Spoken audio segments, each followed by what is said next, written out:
It's very interesting for the crowd that is in the room. Did you come because this is part of your work or part of your life? And so many of you could find yourself in that bracket where you look at work as life, that without work you have no life. So that's a philosophy that so many people subscribe to. You must define what work means to you and what's life, what makes you come to life.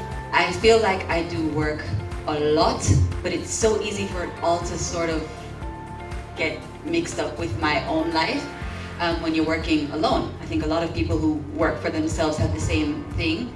And what I found to be really helpful for me, because I was getting burned out quite a bit, was to create a schedule for myself and visualize myself as my boss.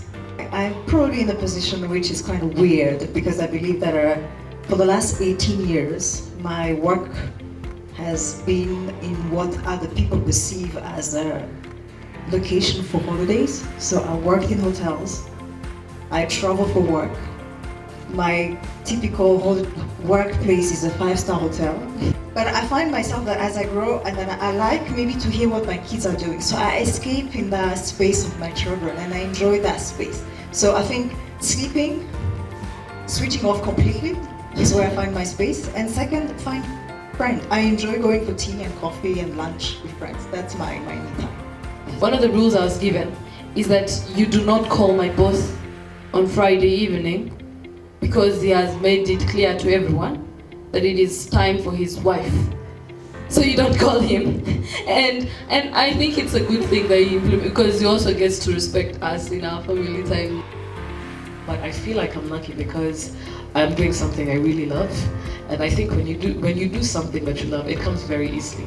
But when you burn out, you work and you just burn out. You know, what it's telling you is that you actually resent what you're doing. Burnout is resentment. But when people burn out in work, I think they burn out because, you know, everything is just saying that there's no love relationship anymore between what they're doing and who they are. This work-life balance, it all begins with you. No one is responsible for balancing that out for you. One thing that I could easily implement is to have like flexible working hours. It's not the employer's responsibility to balance your own work life, no. What the employer does is to try and assist you. How do you make sure that your bosses are not going to look for you during that time? And given that your role is important in your company, do you like text them and tell them, hey, listen, don't look for me during this time, this is my me time, I'm going to be sleeping? My weekends are mine, and that's the way it is. And especially that I became selfish, I learned to be selfish. As you grow as a mother now, put all those hours you need in the next 10 years, 5 years now.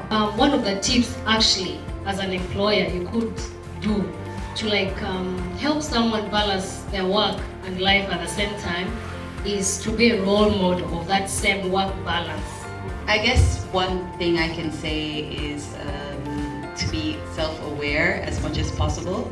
It's good to know yourself, because then you can know better how to gauge and how to balance.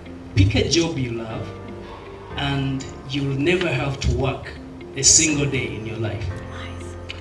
Any company you work for, any company you run, I want to make the argument that it's important you make it part of your company's corporate culture to create opportunities where your employees can work but also have a bit of fun within the work environment. Because I'm sure you all agree that in today's life, you live at work and you work at work. Together with J5, we shall be creating the community of young entrepreneurs. And together, we're going to build this ecosystem that will shape the future of our companies, and I do believe that together we can.